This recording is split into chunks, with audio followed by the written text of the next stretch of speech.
And Raptors in a second, but first, high school dunk contest. Florida State commit Malachi Weidman goes between the legs, literally over somebody for the flush.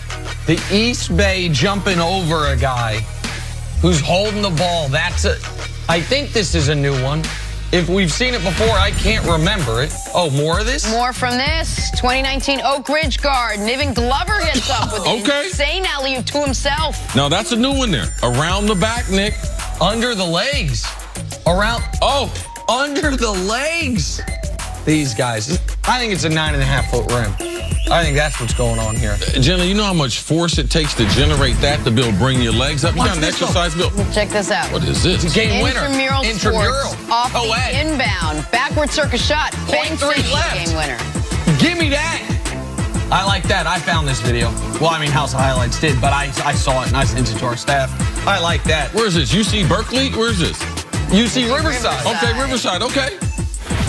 Not a lot of time left on the clock. I like the co-ed basketball. I like that. Someone you've heard of. Steelers practice now. Juju Smith-Schuster, peak form, makes the one-handed catch. Two hands until you get in the Pro Bowl. That's what I tell Randy Moss. Didn't he make the Pro Bowl last year? No, Randy Moss, then he made the Pro Bowl. I said, 2 hands till you make 2 Pro Bowls. Okay, I feel like you're making that clown. No. He came back with it. What you gonna say now, old man? Okay. Moving on to the Eastern Conference Finals. Game 5 tonight in Milwaukee. Series tied at 2 games apiece. Bucks dropped the last 2. Only the second time this season they've lost 2 straight games. They have not dropped 3 in a row yet, and they don't plan to start tonight. That is, if they can stop a hobbled and overworked Kawhi Leonard. See, we worried about the Bucks after losing 2 straight? Yeah, I would be concerned. Yeah, absolutely, because basketball is a game of matchups. And anytime you get into these series, you see teams make playoff adjustments. And the team that continues to talk about the regular season, they miss out on a lot. And I'm concerned about the Bucks and their overall lack of experience. After the game, Giannis talked about, well, we won 60 games. We're going to get back to doing what we do. The playoffs is a whole nother beast in itself. The rules are different. How they play you is different. How people respond to the pressure and their role is different. How the coach is going to coach in this game is different. Bledsoe has been so bad in this series as far as shooting the ball. I'm talking about open shots. He has not performed well. So the thing that makes this difference, and my issue with Giannis is, and his lack of understanding is, tonight in the game, if Bledsoe struggles in the first half, they're going to pull him out. They're going to go with Brogdon. Yep. They're going to go with George Hill. During the regular season, they would never do this. So these younger players who don't have playoff experience, they have to realize the playoffs is totally different. And I expect a sense of urgency from Milwaukee, especially in the first 12 minutes in that first quarter of the game, getting back home. With the reason why they've been the best team in the NBA at home, I expect that to come back. But I'm concerned because they have players that are not playing well, and they don't have the physical matchup. Because to me, Toronto has played more physical than Milwaukee has in the 4 games, Nick. A series and a season, therefore, can turn like that. The Bucks were in single overtime and then double overtime to go up 3-0 and to end it. Then nothing else matters once you're up 3-0. You are probably going to win game 4 because the other team's spirit is broken. If not, you are winning game 5 and it's over. But they didn't. Giannis fouls out early in that double overtime. We could have been up 3-0, but it's 2-1. And then you get whooped in game 4. And now all of a sudden, it wouldn't have mattered you got whooped in game 4 had you gotten a few bounces in game 3, but you didn't.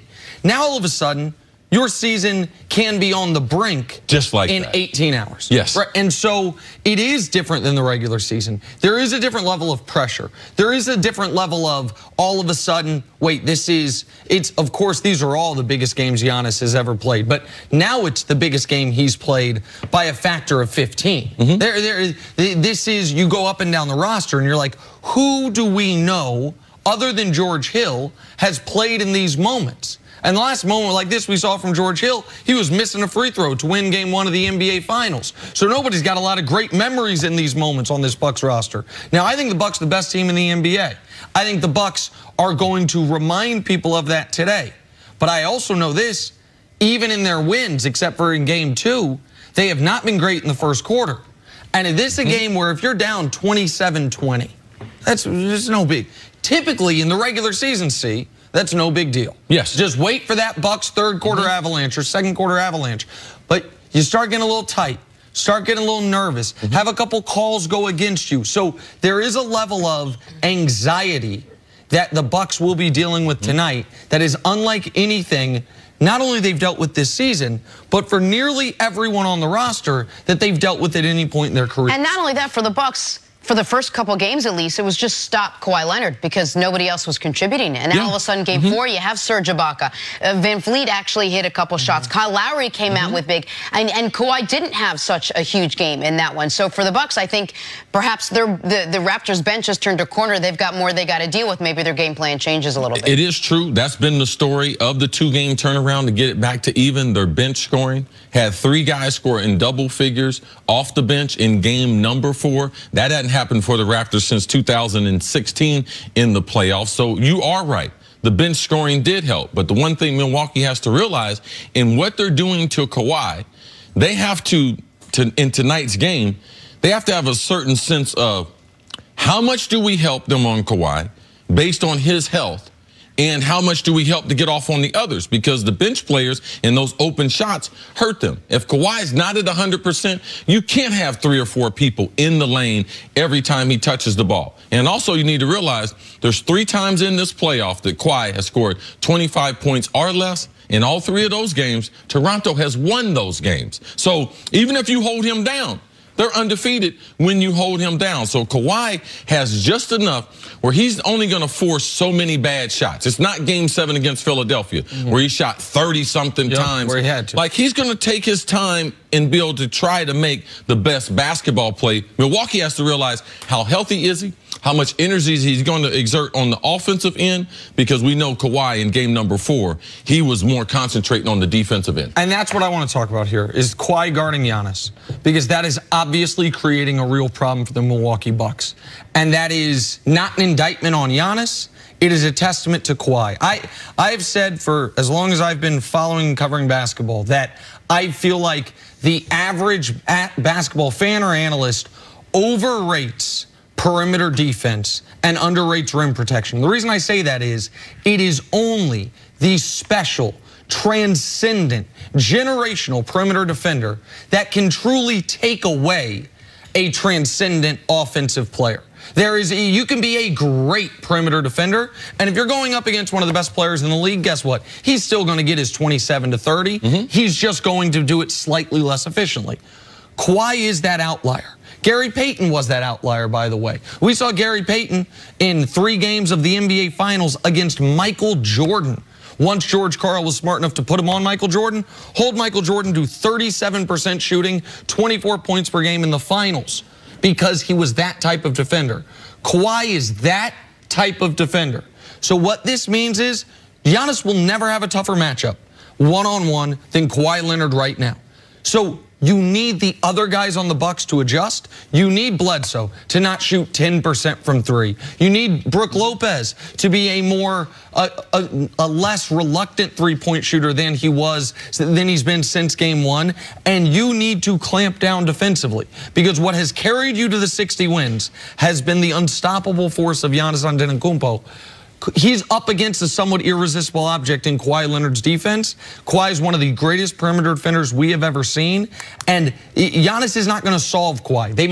I believe they're going to get through. Yeah, he's the not Raptors. going to solve him this postseason. And you know what? As long as Kawhi is that type of defensive player, he is to me the best perimeter defender we've seen since Gary Payton or Scottie Pippen. Take your pick. He is the best in a decade in this league. You're not going to solve it, but you've got to work around it to a degree. And the reason why I don't believe he's going to solve it, because now that Giannis is in the postseason, if you look at all his numbers are down except his rebounding. With his minutes going up, his field goal percentage, almost shot 58 during the regular season, shooting 44 in the postseason. Points a game, almost 28 a game. In the postseason, almost 23 a game. So part of this it is an indictment on Giannis, because Giannis got to keep working on his game, because he doesn't have a shot between 5 and 14 feet. And when you're going against someone like Kawhi, that's what he's got to continue to develop. So as he continues to develop, or he wants to be talked about as the best player in the world, that's the hole right now in his game. And Kawhi is able to take advantage of it. Kawhi's not going to block his shot, but he's going to contest, and his anticipation of what Giannis is going to do around the rim has really helped him to hold Giannis And those down. numbers Chris gave, those are Giannis's numbers in this series, with Kawhi on him, with the Raptors paying that much attention to him after he kind of ran rampant in the first 2 rounds. So it is a big adjustment, and it's as tough of a test as he's going to face. All right, Game 5 tonight, Raptors and Bucks from Milwaukee. We'll see how this one plays out. Take a break coming up. Why is LeBron staying out of the Lakers free agent search? That is next on First Things First. They're just trying to find another way to screw it up.